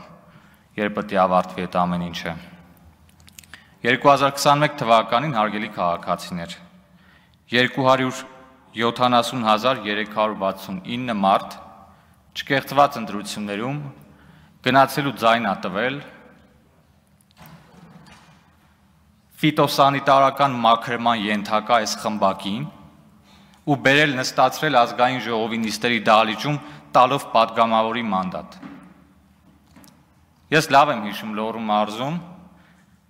Ալավերդի խոշորացված համայնքում նախընտրական շտաբն է ղեկավարում, շատ լավ հիշում եմ ովքեր էին սրանց նախընտրական շտաբերի ղեկավարները, ինչքան նախկին կյանքի մեռել կար, նախկին գյուղապետեր, չգիտեմ, մարզպետներ, ես իմ ովքեր, որ սրանց ժամանակ մարդկանց խմելու ջրի խողովակները հանել տարեգես են սարքել իրանց համար, երեխեքի մանկապարտեզները սեփականացրել տուն են սարքել իրենց համար, դարել են սրանց շտաբի պետերը։ Ու մեկը սրա խնդրելով, մեկը նրա խնդրելով, մեկը այս նախկին գյուղապետի խնդրելով, մեկը այն նախկին մարզպետի խնդրելով։ Ահա թիվը 270,369։ Մեզանից մի դժգոհ եք։ Ես չեմ տեսնում այլ ճանապարհ Լևոն Քոչարյանի ու նրա նմանների հետ այս դահլիճում նստելու։ Ես սկզբունքորեն չեմ կարող ուրիշ բան ասեմ։ Ես որտեվ ես համարում եմ, որ Լևոն Քոչարյանը իր հերը, իր հորը հաջորդած Սերժը իմ երկիրը ներսից կերել են։ Քաղցկեղի պես 4-րդ կատեգորիայի, 4-րդ ստադիայի։ Ես գաղափարական բանավեճի հեռանկար այս ամբիոնից չեմ տեսնում այս մարդկանց հետ։ Եվ ամփոփելով խնդրանքս կոչս հորդորս ձեզ 2026 թվականին լինելու են համապետական ընտրություններ։ Երբ որ կկայացնեք որոշում ձեր քվեն այս կամ այն ուժին տալու, առաջնորդվեք ձեր մտքով եւ խղճով, ոչ թե նախկին կյանքի մեռելների շշունջները ձեր ականջին լսելով։ Շնորհակալություն։ Շնորհակալություն։ Հարգելի հայրենակիցներ, այդքան որ հարցնում եք, ինչ ա եղել, ինչի են դրանք էլի ակտիվացել, ուզում եմ ստեղից միանգամից պատասխանել։ Ակտիվանալու պատճառը մեկն է։ Ռոբերտի որդի Լևոն Քոչարյանից ընդդիմության առաջնորդի կերտման գործընթաց։ Այստեղ գալիս է փորձում է տենց ուժեղ տղամարդու կերպար իր համար կերտել, բայց ես այդ ուժեղ իսկական տղամարդու կերպարի իր պատկերացման հետ շատ անհամաձայն եմ։ Որովհետև ուժեղ եւ իսկական տղամարդը չի կարող ինչ-որ բան խոսալ, հետո թաքնվել կանանց թիկունքի ետևում ու թռնել դահլիճից։ Բացի դա նաև իմացա, որ շենքից էլ թռավ, ոչ միայն դահլիճից թռավ, բայց դա ես ուզում եմ մեր ընդդիմադիր պատգամավորներին հարց տամ, լավ, դուք չեք ամաչում, որ ձեր մանդատը վերցրել եք եւ ընդամենը Ռոբերտ Քոչարյանի որդու համար թիկնապահ եք աշխատում։ Այստեղ հնարավոր է շատերը տեսած չլինեն մեզ լսողներից, ասես կալցո օպերացիա մի անգամից կազմակերպեցին, երբ որ Լևոն Քոչյանը դուրս եկավ, հա, զգացին որևէ վտանգ, ուրեմն այդ ոսկե հորթի կամ ոսկե ցլիկի համար, կալցո օպերացիա հաստատ կազմակերպված էր, դասերի էին գնացել, որ հանկարծ նրա մազը չծրվի ու ջանդամ թե իրանց ինչ որ մի բան չի լինի։ Իսկ կանայք բացի թիկնապահները մեկ այլ գործառույթ եւս ունեն, պարզվում է։ Նրանք ուրեմն Լևոն Քոչարյանի օպերատորներն են, որոնք այդ ընթացքում նկարում են, թե ինչպես է խիզախաբար այդ բանը ոսկե ցլիկը հայհոյանք տալիս մեջքի ետևից իր գործընկերների ու փախնում, բայց այս տեսանյութը, որ նկարում են, իրենք նաև հրապարակում են, հասկանում եք, որտեղ համարում են, որ դա իսկական տղամարդկության նշան է։ Բայց ես չգիտեմ իրանք ինչպիսի պատկերացում ունեն իսկական տղամարդու համար, բայց օրինակ նորմալ մարդկանց համար իսկական տղամարդը, լավ տղամարդը, դա այն տղամարդը, ով պատասխան է տալիս իր ասածների եւ արածների համար, նախ եւ առաջ։ Եվ ոչ թե ասում ու ճողոպրում է, որ բան չլինի։ Իսկ հայհոյանքը դա առհասարակ մանկության տարիքում չստացած դաստիարակության արդյունք է։ Եվ քանի որ մանկությունից ենք խոսում, ուզում եմ հարգելի գործընկերներ, մենք Լևոն Քոչարյանի պահվածքին դիտենք իբրև մանկական տրավմայի, որովհետև բռնարարի ընտանիքում մեծացած երեխան կարող է նման դրսևորումներ ունենալ եւ նրան պետք է ոչ թե կոշտ, այլ բժշկական միջամտությամբ օգնել։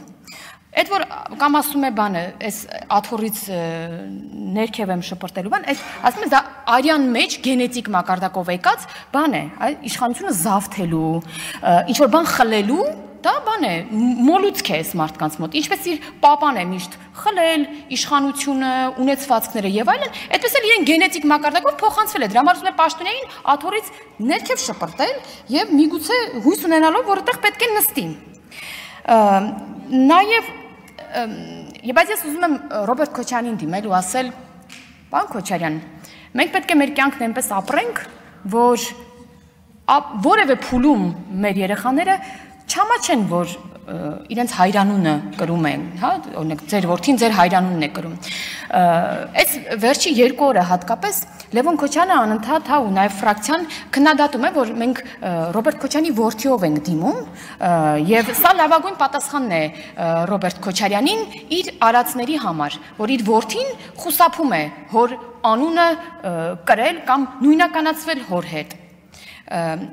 Քիչ առաջ էլ լրագրողներին ասել է, որ ես Լևոն Քոչարյանն եմ եւ ինձ այդպես պետք է ճանաչեն, ուզում եմ ասել, պարոն Լևոն Քոչարյան, քեզ հիշում են 2 կերպ, կամ Ռոբերտ Քոչյանի որդի, կամ մաքսիմում Սիրուշոյի ամուսին։ Այդ 2 կերպով են քեզ հիշում դեռևս, բայց դեռ ոչինչ կորած չէ, կարող ես ինքդ քո անունը կերտել։ Եվ վերջում ուզում եմ ասել, պարոն Լևոն Քոչարյան, արժեր արդյոք ինչ է թե դու ազատության մեջ լինես, այդ 3-4 падգամավորին ցուցակից հա ստիպել, որպեսզի մանդատից հրաժարվեն, որ դու գաս падգամավոր ու այս ամեն ինչի հետ առերեսվես ամեն օր, բայց նաև ուզում եմ շեշտել, որ դու ինքդ ես որոշել այս ամեն ինչի հետ առերեսվել եւ հրահրում ես, որ անընդհատ լսես այդ ցավալի փաստերը քո կյանքի հետ կապված։ Շնորհակալություն։ Պարոն Ալեքսանյան, շարունակում եք լավատես լինել, կրտսեր Քոչարյանին կանչելով եւ ակնկալելով, որ գալու է պատասխան տալու։ Այսքան ժամանակ մեզ պետք է պարզ լիներ, որ իրենք միայն ասում են եւ փախչում։ Նույնիսկ փախչելը միայնակ չեն անում, նոր տեսանյութ տեսա, որ մի 5-6 տղամարդիկ շրջափակած ազգային ժողովի բակից դուրս էին հանում փոքրիկ Քոչարյանին։ Մարտի 1 եւ հոկտեմբերի 27 կազմակերպած Քոչարյան Ռոբերտը 2026 թվականին ընթരാճ փորձում է Լևոն Քոչարյանից ուժեղ տղամարդու կերպար ստանալ։ Սա կարծում եմ արձանագրել են իրենց համար բոլոր գիտակից քաղաքացիները։ Տպավորություն է, որ Լևոն Քոչարյանի ամեն ելույթը Հայաստան խմբակցության եւ իր ընտանիքի համար ինչ-որ առանձնահատուկ արարողակարգ է, եւ ինձ թվում է անգամ ելույթից առաջ, մի օր առաջ բեմադրում են Քոչարյանների ընտանիքում, թե խմբակցությունից ով ինչ դեմքով եւ դիրքով է մտնելու նիստերի դալիճ եւ տեղավորվելու իրենց աթոռներին, որովհետեւ ամեն անգամ, երբ փոքրիկ Քոչարյանը մոտենում է այս ամբիոնին եւ սադրանք է հրահրում, չի եղել գետ մի դեպք, երբ գոնե մի քանի վայրկյան այդ ամեն ինչից հետո մնա դալիճում, միայնակ, առանց իր գործընկերների եւ փորձի պատասխան տալ։ Ինչ տեղի ունեցավ այսօր, սա եւս մեկ անգամ խայտարակեց վերջնականապես իրենց խմբակցությանը եւ առաջին հերթին Ռոբերտ Քոչարյանին։ Ես մի բանի վրա եմ զարմանում։ Ռոբերտ Քոչարյանը լինելով երկար տարիների քաղաքական գործիչ, ինչպես չի հասկանում, որ կրտսեր Քոչարյանը արդեն իսկ պատժված է, լինելով հենց իր որդին, կրելով հենց Քոչարյան ազգանունը։ Ես զարմանում եմ, ինչպես կարող է ծնողը չխնայել իր սեփական որդուն։ Նորից եմ կրկնում։ Մարտի 1, հոկտեմբերի 27 կազմակերպած Ռոբերտ Քոչարյանի որդուն մենք միշտ հիշելու ենք այդ նույն ձևակերպմամբ։ Չի կարելի խոսել Լևոն Քոչարյանի մասին առանց հիշելու իր հորը եւ թե ինչ դեպքերի եւ իրադարձությունների հետ է կապվում վերջինիս հոր անունը։ Ինչպես էին պրիվետ Ռոբ ասելու համար ծեծելով սպանել Պողոս Պողոսյանին։ Ես չգիտեմ, քանի տարի էլ անցնի, դա մոռանալ հնարավոր չի եւ Լևոն Քոչարյանը ստիպված է ընդունելու, որ իրեն հիշելու են միշտ այդ դրվագներով, միշտ հիշելու են, որ ինքը մարտի 1 եւ հոկտեմբերի 27 կազմակերպած Ռոբերտ Քոչարյանի որդին է։ Ու սա այո, ես համաձայն եմ, որ դժվար է, սա խարան է, որը դաջված է Լևոն Քոչարյանի ճակատին, բայց ստիպված է դա կրել իր ամբողջ կյանքի ընթացքում։ Իմ գործընկերները ամեն ինչ ասեցին եւ ես ստորագրում եմ յուրաքանչյուր ասացի տակ եւ մի բան եմ ուզում նշել, որ տղամարդ միայն չեն ծնվում, այլ տղամարդավարի պահում են իրենց ցանկացած իրավիճակում, իսկ եթե չեք կարող համապատասխան վարքագիծ դրսևորել, ապա ավելի լավ է լռեք եւ ընդհանրապես չգաք ազգային ժողովի դալիճ, չնայած ձեր շատ գործընկերներ այդ նույնիսկ թեժ պահին ընդհանրապես մտան դալիճ գրանցվեցին, որպիսի հանկարծ աշխատավարձից հետ պահումներ չլինեն։ Ինչ եմ ուզում նշել, շաբաթական պարբերաբար մարզումների գնալը չի նշանակում լինել ուժեղ տղամարդ։ Երևի ձեր ընկալումը, ձեր եւ ձեր հոր ընկալումը ուժեղ տղամարդու մասով հենց դրա հետ է կապված, բայց չարաչար սխալվում եք։ Մի հատ դուրս եկեք փողոց եւ տեսեք, թե ինչ են խոսում ձեր մասին մարդիկ։ Հետո նոր եկեք այստեղից փորձեք հոխորտալ։ Որևէ մեկը Հայաստանի Հանրապետությունում չի կարող եւ չի կարող համարձակվել լեգիտիմ ընտրված վարչապետի, ազգային ժողովի նախագահի հասցեին որևէ զրպարտանք, վիավորական արտահայտություն հնչեցնել։ Իսկ հնչեցնելու դեպքում պիտի պատրաստ լինի համարժեք եւ շատ ցավոտ պատասխանի։ Այնպես որ մյուս անգամ այստեղ գալուց առաջ 10 վայրկյան ավել մտածեք։ Շնորհակալ եմ։ Բարև ձեզ, հարգելի հայրենակիցներ։ Ես նույնպես պիտի շեղվեմ ճիշտ ասած հանրային ծառայությունների կարգավորող հանձնաժողովի թեմայից։ Տիկին Խամոյան, 3 եք ստանում։ Տեքստը թույլ էր ու կրկնվող թեզերով։ Պարոն Քոչյանը ընդհանրապես անբավարար է ստանում։ կատարողականը 0։ Զգացում եմ, որ չի տիրապետում տեքստը, չի կրում մարդը։ Այ չնայած Տիկին Խամանյան, պետք է ասեմ, որ օրինակ այդտեղ մի էլեմենտ նորություն էր, երբ դուք կոռուպցիայի մասին էլեմենտը մտցրել եք օրինակ տեքստի մեջ։ Իսկ օրինակ ձեր խմբակցության պատգամավոր Արտուր Խաչատրյանը այ էքսպրեսիա կա։ Մարդը կարողանում է եւ գրել տեքստը, եւ գրել տեքստը, եւ արտահայտել։ Երևում է, որ ինքն է գրել, ինքն էլ տեքստի մասին պատմում է։ Ասում է, դուք մնացել եք ընդդիմություն։ Պարոն Խաչատրյան, որովհետև դուք ընդդիմություն չեք։ Դուք ընդամենը կներեք ժողովրդական խոսքի համար, խալաստոյի դիմադրություն եք։ Այսինքն որևէ բովանդակություն, որպես այդպիսին, չեք գեներացնում։ Ասում է, կեղծ պնդումներ, սուտ եւ զառանցանք, եւ միաժամանակ ստատուս է գրում մեր տնտեսության մասին, իբրև տնտեսությունը, չգիտեմ, ինչ էր գրել, գահավիժող տնտեսություն, թե ինչ էր գրել, ու կեղծ պնդում է անում առայն, որ 2025 թվականի առաջի եռամսյակում հարկային եկամուտներ չեն հավաքագրվել։ Ինչ խառնել է թվերը իրար, այնինչ հավաքագրվել են եւ 100.6%-ով։ Մի հատ էլ կեղծ պնդում է անում, կեղծ պնդում չէ, հա, նաեւ ինքն է ասում, այն մարդու հետ բանավիճելով ամեն ինչ հասկանում է, բայց իրան չհասկանալու տեղա դնում, դա ինչ ասեց, ախմախություն է, թե ինչ, բայց ես ուզում եմ արձագանքեմ, չնայած այդպես պիտակավոր մեկ տվել ձեր արածին, որովհետեւ դուք խոսում եք պետական պարտքի ավելացումից առաջին եռամսյակի, բայց պետական պարտքի առաջին եռամսյակում պետական պարտքը ավելացել է, որովհետեւ եվրոբոնդեր են թողարկվել եւ պետական պարտքը ընդհանրապես հաշվարկվում է պարտքնա հարաբերակցությամբ, որը տարվա կտրվածքով է հաշվարկվում։ Պարոն Խաչատրյանն նաեւ ասում է հետեւյալը. ասում է 250,000 դրամ չուներ, որ հեռուստացույց գներ։ Այսինքն ամոթ է, եթե մարդը բանը սպառողական վարկից է օգտվել, բայց պիտի գողանար, կամ ասում է բանը դուք անընդհատ ներկա, չգիտեմ ինչով եք, դուք չեք ասում ինչ եք դուք արել։ Ես ուզում եմ ասեմ ինչ ենք մենք արել, ժողովուրդ։ Ուրեմն հանել եմ 2015 թվականի Հայաստանի Հանրապետության որոշումը, Հայաստանի Հանրապետության կոռուպցիայի դեմ պայքարի խորհրդի անհատական կազմը հաստատելու մասին։ Ուրեմն կարդում եմ ձեզ կոռուպցիայի դեմ պայքարի խորհրդի անհատական կազմի անդամների անունները։ Հովիկ Աբրահամյան անցնում է ապօրինի գույքի բռնագանձման մասին օրենքով։ Դավիթ Հարությունյան անցնում է ապօրինի գույքով։ Գագիկ Խաչատրյան անցնում է ապօրինի գույքով։ Գևորգ Կոստանյան անցնում է ապօրինի գույքով։ Այս է ենք մենք արել։ Եվ ստեղ սատկած հավի ծիծաղը կգա այս կոռուպցիայի դեմ հանձնաժողովի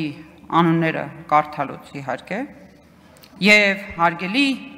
անդիմադիր գործընկերներ, երբ դուք խոսում եք այն մասին, որ օրինական են այդ ձեր, այսպես ասած, գույքը կամ այդ միջոցները, խնդրում եմ միշտ հիշել, ձեր գեղից ստեղ մարդ կա։ Շնորհակալություն։ Շնորհակալություն հարգելի գործընկերներ, ինձնից աջ հատվածը ընդդիմության ամբողջությամբ բացակայում է դահլիճից, իմ ասելիքները բավականին պակասել են, բայց ելի մի երկու նախադասությամբ ուզում եմ կիսվել ձեր հետ, սա մեր մարզերում, շրջաններում, որ մեկին մի ուրախ առիթով հրավիրում են, հարցնում ես, ասում ես ովքեր եք նելու, ասում է տնը ստանա ենք լինում, մենք մերոնցով, հետևաբար խոսքս վերաբերում է միայն մեզ։ Արդեն 8-րդ օրն ազգային ժողովում մենք լսում ենք Հայաստանի Հանրապետության դատախազին, քննչական կոմիտեի նախագահին, մարդու իրավունքների պաշտպանին, եւ այդպես եւ այսօրվա մեր ընդդիմադիր գործընկերների ելույթները ամբողջությամբ տրամադրվում են հենց այդ կոնտեքստում, որովհետեւ տարիներ շարունակ մենք լսել ենք մամուլի հրապարակումներից, որ Ռոբերտ Քոչարյանը 10 տարի պաշտոնավորելուց հետո Հայաստանի Հանրապետությունից գողացել է միլիարդավոր դոլարներ։ Խոսքը 4 միլիարդի մասին է, եթե թիվը իրականում ճիշտ էլ չի, այն ինչ որ այսօր դատախազությունը պահանջում է Ռոբերտ Քոչարյանի, դա շատ մեծ գույքի մասին է խոսքը։ 4 միլիարդ դոլարը Ռոբերտ Քոչարյանի պաշտոնավորման տարիներին, որ բաժանում ես, ամեն օր 1.100.000 դոլար գումար կա։ ամեն օր 1 միլիոն 100,000 դոլարը մեր պետության բավականին մեծ պաշտպանական դիրքերի մասին է խոսում, մեր դպրոցների, մեր մանկապարտեզների, մեր սոցիալապես անապահովների, մեր թոշակառուների, մեր զինվորների, բժիշկների, ուսուցիչների աշխատավարձից տարած գումարը, որը դեռ հետ չի եկել։ Բայց ինձ ոչ այդ 4 միլիարդը, ոչ այդ գումարն է հետաքրքիր։ Ինձ հետաքրքիր է մի հարց, որ Ռոբերտ Քոչարյանը իր որդուն պետք է գործուղի ազգային ժողով եւ Ռոբերտ Քոչարյանի որդին ազգային ժողովի այս ամբիոնից պետք է պատասխանի մի հարցի։ 23 թվականի Հակարի կամրջի դեպքերից հետո Ռոբերտ Քոչարյանը եւ քո հորողբեր Սերժը կամուրջից են կողմ ինչ են թողել։ Ինչն են կորցրել։ Ինչ է մնացել այնտեղ։ Եվ ինչ է ստեղ։ Հենց էսա, որ պետք է 150,000 հոգի մարդ, որ տուն տեղ կորցրած եկել է ստեղ ապրում, այդ մարդկանց վերքի վրա աղ է կանում։ Այդ մարդիկ, ովքեր գերեզման են թողել ձեր վարած քաղաքականության պատճառով։ Հիմա նայում եմ դրոշները, Արցախի դրոշը։ Այս խմբակցության հիմնական կորից դաշնակցությունն է, ով տարիներ շարունակ 100 տարի Թուրքիայի դրոշը վառել է, մտածել որ Արևմտյան Հայաստանի ու ցեղասպանության հարցն է լուծել։ Արցախի դրոշները բերել ազգային ժողովում դրել են, մտածել որ Արցախի հարցը լուծել են։ Բայց Արցախի իրական իշխանությունը երբ իրանց ձեռքին մնաց, իրանց ձեռքում հայտնվեց, այն հայտնի հնդկական կինոյում գլխավոր դերասանի մայրը լարմանտա գիթառը ավելի երկարապահել, քան իրանք Արցախի իշխանությունը։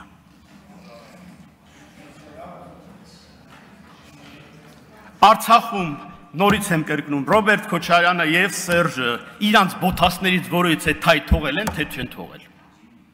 Եկեք կանգնեցեք ժողովրդի առաջ ասեցեք։ 150,000 մարդու վերքի վրա նորից աղ եք անում։ Ինչա պետք, ինչ պետք է անդամեն ինչ որ աղմուկ լինի, որ քաղաքական խոսույթը բացարձակապես չտարբերվի։ Այն ձևով ինչպես ոսկեպարում կանգնում ասում եք, ոսկեպարը եկեղեցին անցնում է թուրքերին։ Ոսկեպարցուն էլ ինչ կարած բացատրես, եթե այդ մարդու ուղեղը դամացրել է։ Ով եկավ ներողություն խնդրեց, Գիրանցի ժողովրդին ասես, բա Գիրանցի գերեզմաններից այս հատվածն ասում Ադրբեջանին։ Որ մարդկանց իրական անելիքներից շեղեք։ Իսկ ինչ է մարդկանց իրական անելիքը։ Երբ սահմանամերձ համայնքների բնակարանների ապահովման ծրագիրը փակվեց, ոսկեպարի բնակչության 99% դրանից չի օգտվել։ Կառավարությունը նորից ծրագիրը բացել է, որ այդ մարդիկ օգտեն, որովհետեւ այդ մարդիկ լարված մթնոլորտում են, չէին հասկանում, այս պետությունն ինչ անում։ Իսկ պետությունն ինչ անում։ 1830 թվականին Բերքաբերի բնակչությունը եղել է 305 հոգի մարդ, որը մոտավորապես 60 տուն է։ 200 տարվա ընթացքում այդ 60 տունը դարձել է 120 տուն։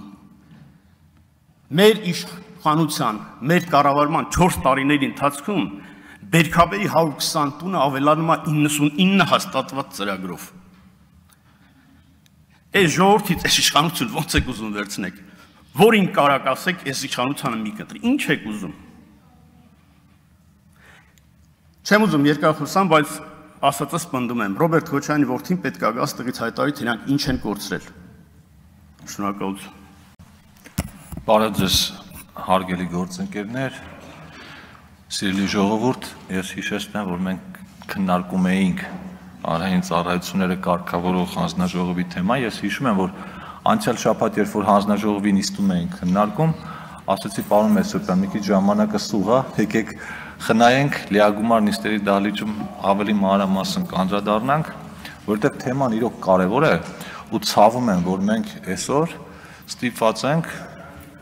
այս կարևոր թեմային թողած ուրիշ հարցերի վրա կենտրոնանալ։ Ես ձեզ հավատացնում եմ, որ հանրային ծառայությունների ոլորտի հարցերը հոսանք, գազ, ջուր եւ այլն շատ ավելի կարևոր են, քան այն մարդիկ իրանց օրակարգով, որոնց հիմա մենք քննարկում ենք։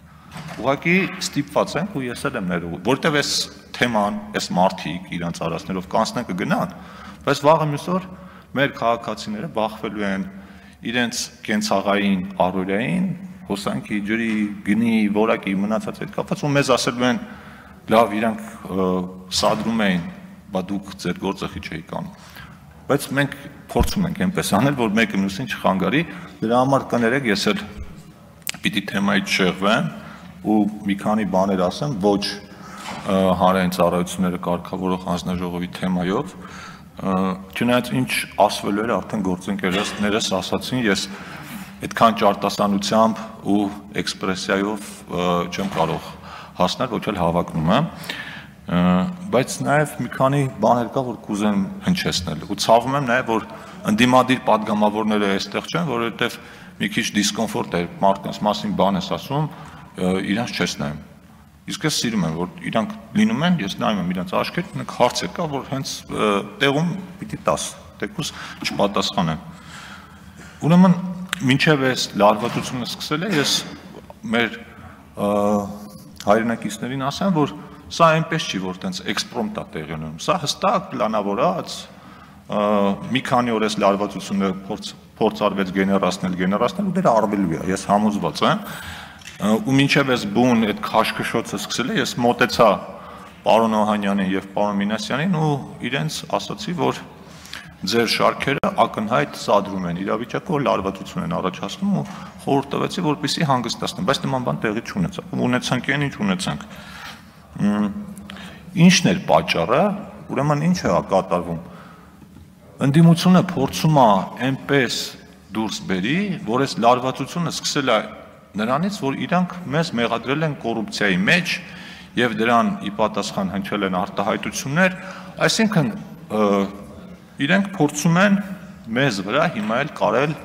կոռուպցիոների թեման։ Այսինքն այդ պիտակը կպցնել մեզ, որը որ չի կպնելու։ Այսինքն ամեն ինչ արեցին, այս ընթացքում ամեն բան փորձեցին,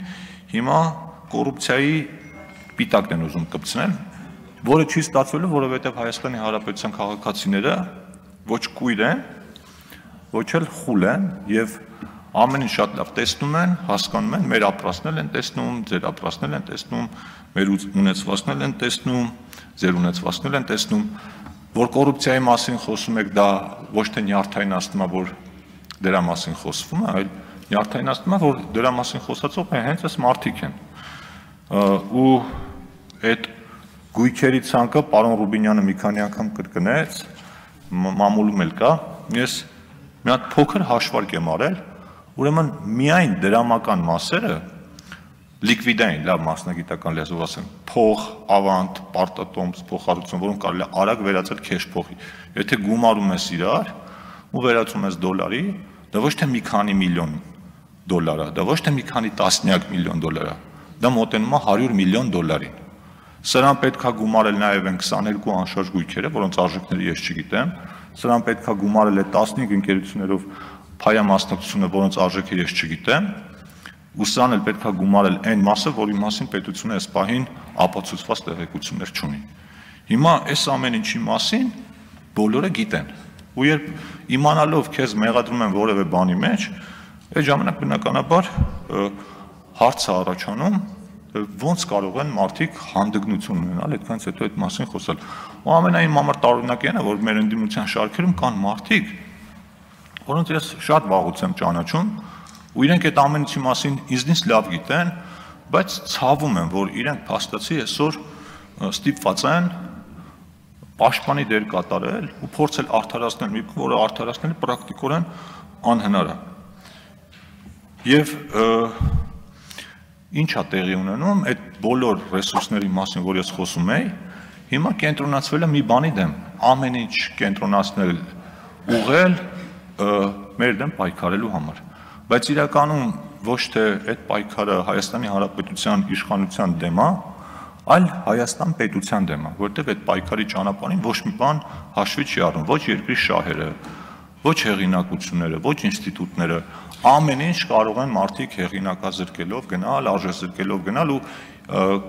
իրենց համար երևի ավելի լավ է պետություն ընդհանրապես չլինի, միայն թե այս իշխանությունը չլինի։ Սենց որ ես հիմա վերլուծում եմ, վերջին հատկապես 2 տարիների ընթացքում լրատվական դաշտերը ընդհանրապես արժեզրկել են, հոգևորականությանը արժեզրկեցին, սենց հերթով գալեչկաներով գնում են, մի հատ հասկանում մինչև ուր են հասնելու։ Այս ամեն ինչի մասին ինձ թվում է բոլորը գիտեն, բայց ընդդիմության ամենամեծ սխալը ասում եմ այն է, որ իրանք մտածում են, թե որևէ մեկը այս մասին չգիտի, այդ մասին բոլորը գիտեն, այդ մասին անգամ գիտի իմ հարևան Պողոսը, որի մասին հենց խոսալու բան չեն ունենում, խոսում են, իդեպ պետք է տեղեկացնեմ, որ դա արդեն Թագուհի Թոմասյանի հարևանն է, որտեղ կարծեմ ասես, որ տեղափոխվել է իրենց մոտ։ Իսկ մեր ամենամեծ սխալը հարգելի գործընկերներ, իմ կարծիքով, մենք էլ շատ սխալներ ունենք, մեզ է քննադատել տեղ կա, մեր ամենամեծ սխալը այն է, որ այս մարդիկ այսօր գտնվում են այս դահլիճում։ Ու ես անկեղծ ասած սկզբում հույս ունեի, որ նոր էին ընտրվել, չնայած պակաս խանդավառությամբ չէին եկել ազգային ժողով, կհիշեք շապիկներով, որի վրա Սյունիքի համայնքապետերի նկարներն էր, հետո վերջում պարզվեց, որ իրանք չստացված պրոյեկտ են, իրանք իրանց մեջ սկսեցին բաներ անել։ Ես էլի հույս ունեի, որ կվերադառնան կառուցողական դաշտ, բայց շատ արագ այդ հույսը կորցրեցի եւ հիմա անկեղծ մտածում եմ, որ մեզ այլ բան չի մնում անել, քան ատամները կրճտացնելով, մեզ զսպելով, այս մի տարին էլ հանդուրժել մարդկանց ներկայությունը ազգային ժողովում, այսինքն յոլա տանել այս անընդդիմություն ազգային ժողովը, մինչև կլինեն հաջորդ ընտրություններ, ու մենք պիտի մեր ընտրողների հետ ավելի հասկանալի, ավելի պարզ ու ավելի ինտենսիվ շփվենք, որ մյուս անգամ անընդդիմություն խորհրդարան չունենանք։ Ինչու անընդդիմություն, որովհետև ընդդիմությունը կառուցողական ֆունկցիա ունի։ Իսկ մեր խորհրդարանական ընդդիմությունը 4 տարի զբաղված է ամեն ինչով, բացի իր բնական ֆունկցիան կատարելով։ Այնպես որ բոլորիս հաջողություն եմ մաղթում ու համբերություն, իսկ մեր